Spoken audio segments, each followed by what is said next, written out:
বন্ধুরা, recipe in village স্টাইলে আপনাদের সবাইকে স্বাগত জানাই।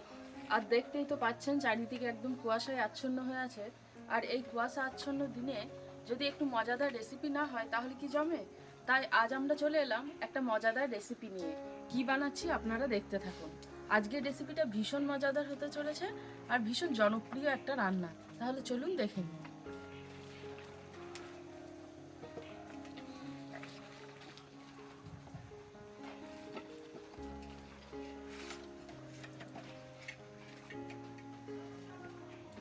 তো বন্ধুরা, আজ আমরা যে দুটি রেসিপি বানাবো সেই রেসিপি দুটোই ভীষণ মজাদার। আর তার জন্য আমি নিয়ে নিয়েছি এখানে দুটি মাঝারি সাইজের বেগুন। দেখুন, এই বেগুন দিয়ে আজকের একটা রেসিপি বানানো হবে। আর আমি নিয়েছি নতুন ছোট আলু। এই ছোট আলু দিয়েও একটা রেসিপি বানানো হবে, তাহলে পুরো ভিডিওটা দেখতে থাকুন। প্রথমে আমি বেগুন দুটিকে ছুরি দিয়ে একটু করে ফালা করে নেব। আমি কিভাবে এটা করছি সেটা আপনারা খুব ভালোভাবে দেখুন, আর কেন করছি সেটাও দেখুন। দেখুন, এইভাবে খুব অল্প অল্প করে ছুরি দিয়ে কেটে নিচ্ছি। এখন এই কেটে নেওয়া অংশের মধ্যে দিয়ে দেব গোটা রসুন।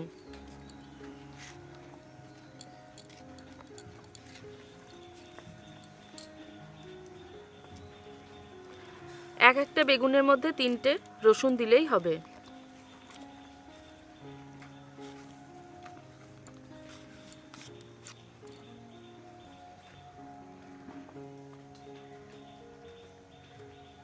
ঠিক একইভাবে আমি অন্য বেগুনটাকেও ছুরি দিয়ে কেটে নেব।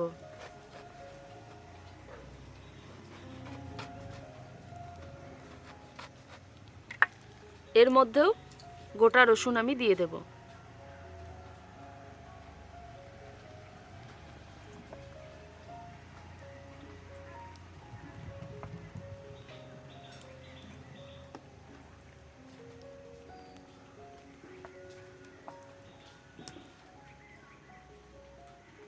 আপনারা যে দেখলেন আমি বেগুনের মধ্যে রসুন দিয়ে দিলাম, এর ফলে রসুনটা কিন্তু খুব ভালোভাবে সিদ্ধ হয়ে যাবে বেগুনের মধ্যেই। আর এর গন্ধটা জাস্ট অসাধারণ লাগে, ভীষণ সুন্দর লাগে। আপনারা হয়তো এভাবে বেগুন ভর্তা খাননি, এভাবে একবার বেগুন ভর্তা বানিয়ে দেখবেন, দুর্দান্ত লাগে। আর অতি অবশ্যই কিন্তু এই রসুনটা ব্যবহার করবেন। এখন আমি এই বেগুনের গায়ে সর্ষের তেল মেখে নেব।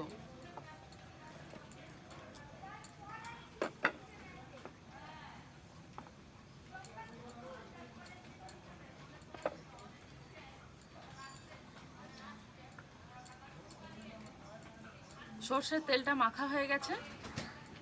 এখন আমি উনুনটা ধরিয়ে একটা জালি বসিয়ে নিয়েছি। এর উপরে আমি বেগুন দুটি দিয়ে খুব ভালোভাবে পুড়িয়ে নেব। বেগুন দুটিকে কিন্তু ঠিক একইভাবে একই দিকে রেখে দেবেন না, এভাবে ঘুরিয়ে ঘুরিয়ে চারদিকটা খুব ভালোভাবে পুড়িয়ে নেবেন। আর এটা আমরা উনুনে করছি তার জালির উপরে, আপনারা কিন্তু এটা গ্যাসেও করে নিতে পারেন। ঠিক একইভাবে তার জালি ব্যবহার না করলেও চলবে গ্যাসের ক্ষেত্রে। আবার অনেকে করে থাকেন এটা সরাসরি উনুনের মধ্যেই দিয়ে দেন, সেটাও আপনারা কিন্তু করে নিতে পারেন।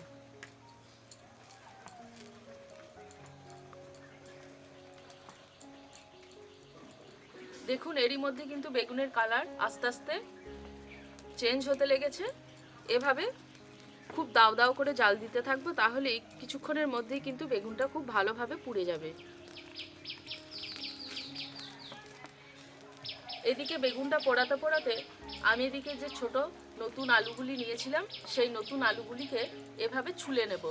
কখনোই কিন্তু বটির দিকে ছালগুলোকে ছুলবো না, বটির ঠিক উল্টো দিকে এভাবে ছুলে নেব, কারণ নতুন আলু কিন্তু একটু ঘষে দিলেই তার ছাল ছেড়ে যায়। এটাকে বটি দিয়ে কিন্তু ছাল ছাড়ানোর দরকারই পড়ে না। আর খুব ভালোভাবে ছাল ছাড়াতে হবে তারও কোনো কথা নেই, শুধুমাত্র একটু ঘষে দিলে যতটা সম্ভব ছাল ছেড়ে যাবে, তাতেই হয়ে যাবে।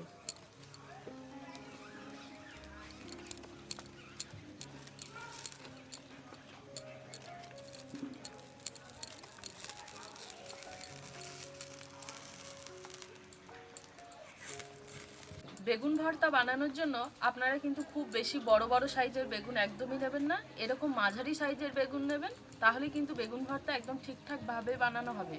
আর বড় বেগুন নিলে একদম ভিতর পর্যন্ত কিন্তু খুব ভালোভাবে সিদ্ধ হবে না, আর খুব ভালোভাবে কিন্তু আপনি পোড়াতেও পারবেন না। আমরা এখানে যে সাইজের বেগুন নিয়েছি একদম পারফেক্ট একটা সাইজের বেগুন নিয়েছি। আপনারা এই ধরনের এই সাইজের বেগুন নেওয়ার চেষ্টা করবেন, আর অতি অবশ্যই কিন্তু কালো বেগুন নেওয়ার চেষ্টা করবেন বেগুন ভর্তা বানানোর সময়। সাদা বেগুনের বেগুন ভর্তা কিন্তু একদমই টেস্টি লাগে না। দেখুন বেগুনটা বেশ অনেকটাই পুড়ে গেছে আর বেশ নরমও হয়ে এসেছে। আরও কিছুটা খুব ভালোভাবে পুড়িয়ে নেব।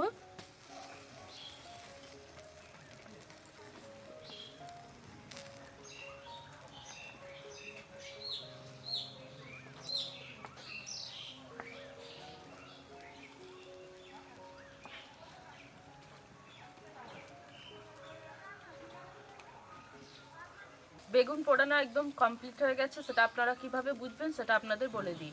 একটা চামচ দিয়ে একটু দেখে নেবেন। দেখুন বেগুনগুলো একদম নরম হয়ে গেছে, ভীষণ সুন্দরভাবে নরম হয়েছে। যখনই দেখবেন এভাবে নরম হয়ে গেছে তখনই দেখবেন যে বেগুনটা একদম ঠিকঠাকভাবে পোড়ানো হয়ে গেছে। এবার আমরা এই পোড়া বেগুন দুটিকে নামিয়ে নেব।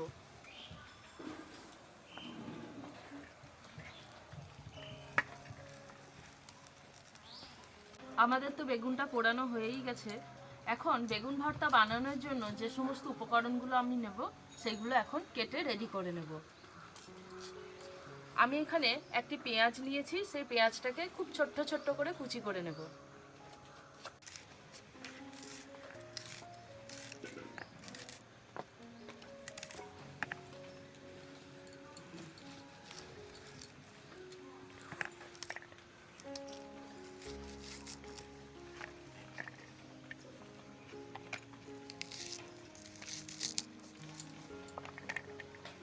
পেঁয়াজটা কাটা হয়ে গেছে, এখন টমেটোটা কেটে নেব।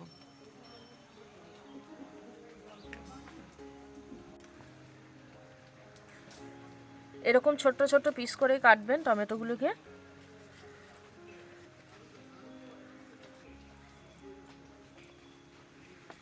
কাঁচা লঙ্কা কেটে নেব।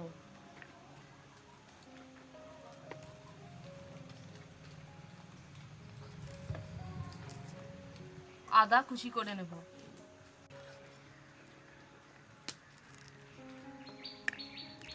এখানে আমার সমস্ত কিছু কুচি করে নেওয়া হয়ে গেছে।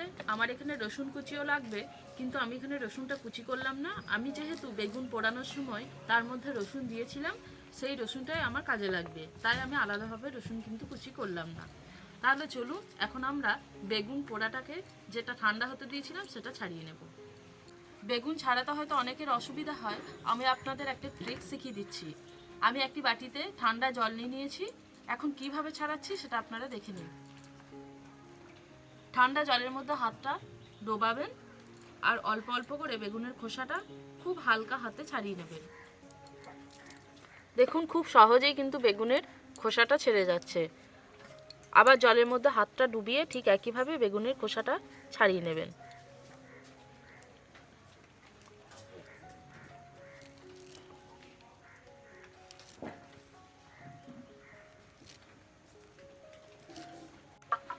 দেখুন খুব সুন্দরভাবে খোসাটা ছেড়ে গেছে, বেগুনের একটা অংশও কিন্তু ছাড়েনি। আমি এখানে আপনাদের যেভাবে দেখালাম ঠিক সেভাবেই ছাড়িয়ে নেবেন। আর অতি অবশ্যই কিন্তু বেগুনটা পোড়ানোর আগে সরষের তেলের ব্যবহার করবেন, তাহলেই দেখবেন বেগুনের খোসা খুব সুন্দরভাবে উঠে আসবে। ঠিক একইভাবে আমি অন্য বেগুনটাও ছাড়িয়ে নেব।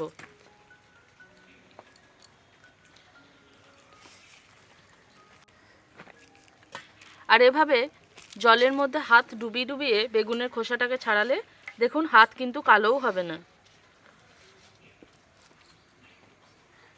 বেগুনটা ছাড়াতে ছাড়াতে আমি ততক্ষণ মশলাটা বেটে নিই। আদা রসুন নিয়েছি, আদা রসুনটা বেটে নেব।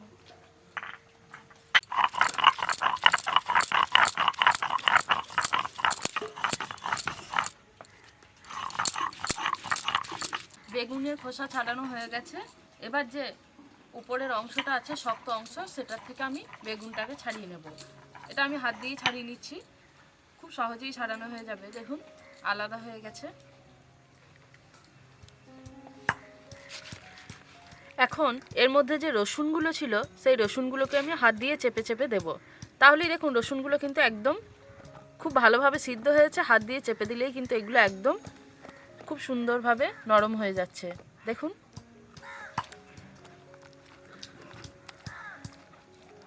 আর বেগুনটাকেও আমি ঠিক একইভাবে হাত দিয়ে এভাবে চেপে চেপে খুব ভালোভাবে মেখে নেব।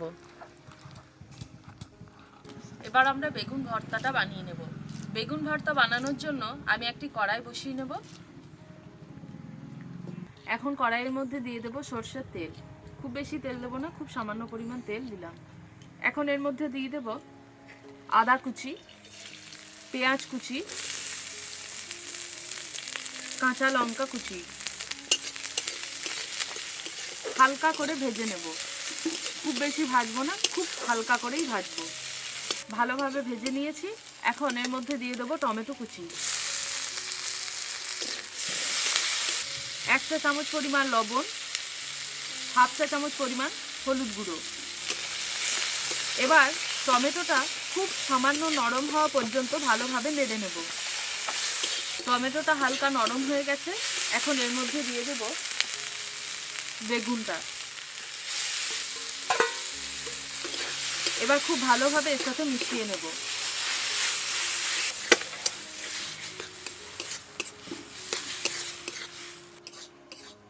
বেগুন ভর্তা তৈরি হয়ে গেছে। এবার এটাকে নামিয়ে নেব।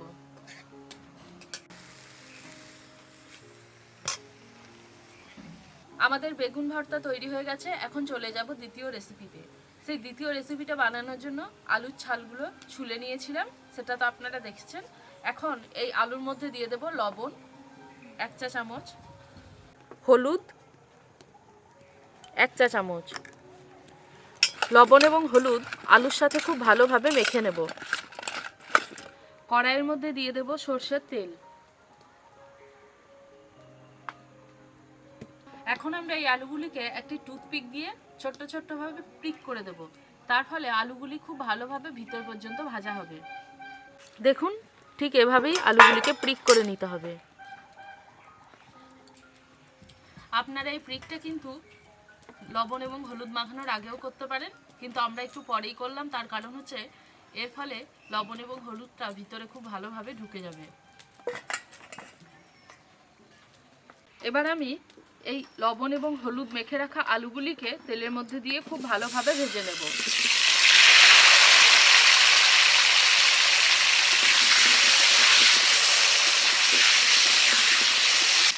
আমি একটি ঢাকনা দিয়ে দিচ্ছি। এর ফলে আলুগুলি খুব ভালোভাবে সিদ্ধও হবে, আবার ভাজাও হবে। আপনারা তো আলুর দম বিভিন্নজন বিভিন্নভাবে রান্না করে থাকেন। অনেকে আবার আলুকে সিদ্ধ করার পর সেই আলুর দমটা রান্না করেন, কিন্তু আজ আমরা যেভাবে আলুর দমটা রান্না করব সেটা একদম অন্য রকমভাবে করব। এইভাবে আলুর দম রান্না করলে টেস্টি তো হবেই, আর ভীষণ সুন্দরও লাগবে খেতে। তাহলে চলুন আজকে আমাদের আলুর দমের রেসিপিটা আপনারা দেখে নিন। আর এভাবে অতি অবশ্যই কিন্তু বাড়িতে বানাবেন, দেখবেন দুর্দান্ত লাগবে। আর এরকম সাইজেরই আলু দিয়ে বানাবেন, খুব ছোট্ট ছোট্ট নতুন আলু। আর নতুন আলু বাজারে তো এখন প্রায়ই পাওয়া যাচ্ছে, এখন উঠেছেও নতুন। ভীষণ ভালো লাগবে নতুন আলুর দম খেতে। দেখুন, আলুগুলো খুব সুন্দরভাবে লাল হয়ে ভাজা হয়ে গেছে। এবার এই ভাজা আলুগুলিকে তুলে নেব। এখন এই আলু ভাজা তেলের মধ্যেই দিয়ে দেব পেঁয়াজ কুচি, তেজপাতা একটা, শুকনো লঙ্কা একটা। এখন পেঁয়াজটাকে বাদামি করে ভেজে নেব। এখন এর মধ্যে দিয়ে দেব গোটা জিরে।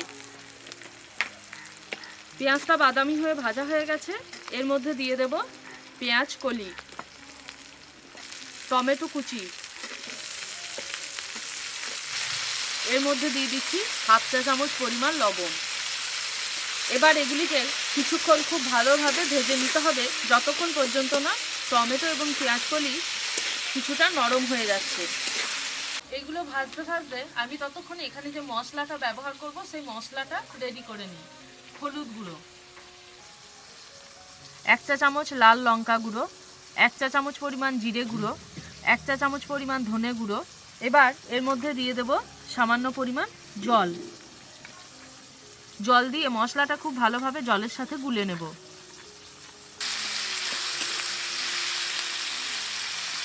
ওরগুলো খুলতে একটু কাছে ধর। বন্ধুরা ভালো আছে, আমি রান্না করছি এখানে।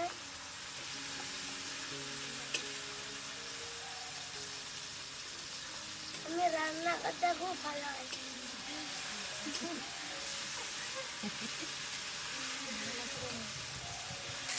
দেখুন এটা খুব সুন্দরভাবে ভাজা হয়ে গেছে, টমেটোগুলোও নরম হয়ে গেছে। এখন এর মধ্যে দিয়ে দেব আদা এবং রসুন বাটা।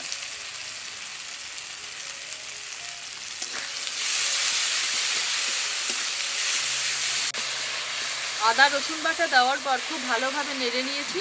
এখন এর মধ্যে দিয়ে দেব তৈরি করে রাখা মশলাটা।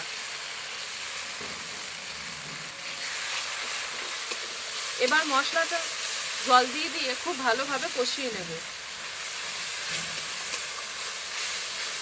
এখন এর মধ্যে দিয়ে দেব ধনেপাতা কুচি, আরও কিছুটা পরিমাণ জল দিচ্ছি। এবার মশলাটাকে খুব ভালো করে কষিয়ে নেব। এখন এর মধ্যে দিয়ে দেব মটরশুঁটি,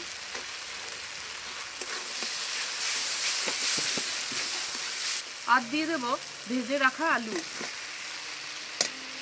আলু দিয়ে মশলার সাথে খুব ভালোভাবে আবার কষিয়ে নেব কিছুক্ষণ। এখন খুব সামান্য পরিমাণ জল দিয়ে দেব।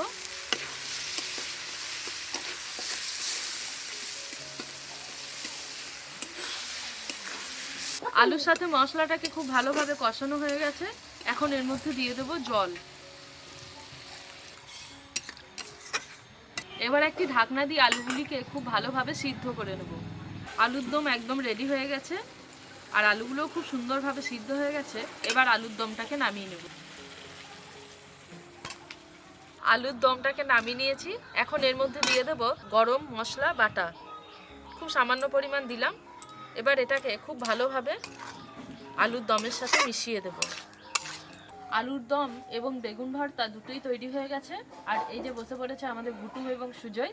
আলুর দম খেতে ভীষণ ভালোবাসে, আর আলু তো ভুটুমের ভীষণ প্রিয়। তো ওই আজকে টেস্ট করবে ওরা দুজনেই, এবং আপনাদের বলবে ঠিক কেমন হয়েছে। আর তার সাথে আছে আমাদের গরম গরম পরোটা।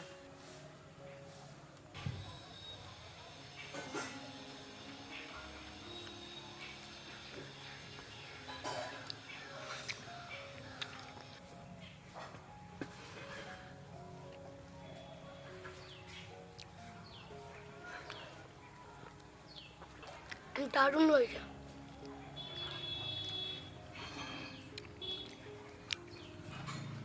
দেখুন বন্ধুরা, আলুটা খুব সুন্দর হয়েছে।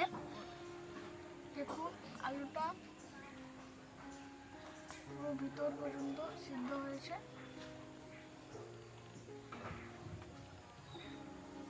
খুব ভালো খেতে হয়েছে।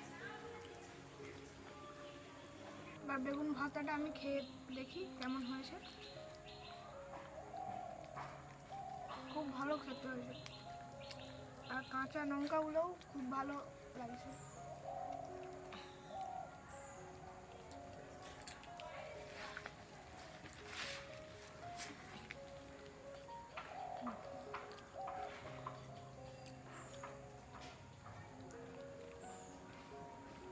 সুজয় আর ভুটুম তো আপনাদের বললই আজকের রান্নাগুলো কেমন হয়েছে। ভীষণ সুন্দর হয়েছে, আর এর গন্ধ শুকেই আমরা বুঝতে পারছি দুর্দান্ত টেস্ট হয়েছে। আর তার সাথে যদি থাকে রুটি, লুচি বা পরোটা, তাহলে তো কোনো কথাই নেই। এই তিনটের কম্বিনেশন জাস্ট জমে যাবে যে কোনো খাবারের সাথেই। তাহলে আপনারা কিন্তু ঠিক এভাবেই আমাদের প্রসেসেই আলুর দম এবং বেগুন ভর্তা বানাবেন, এবং আমাদের কমেন্ট বক্সে জানাবেন আপনাদের রেসিপি কেমন লাগলো। দেখা হবে পরের ভিডিওতে নতুন ধরনের একটা রেসিপি নিয়ে।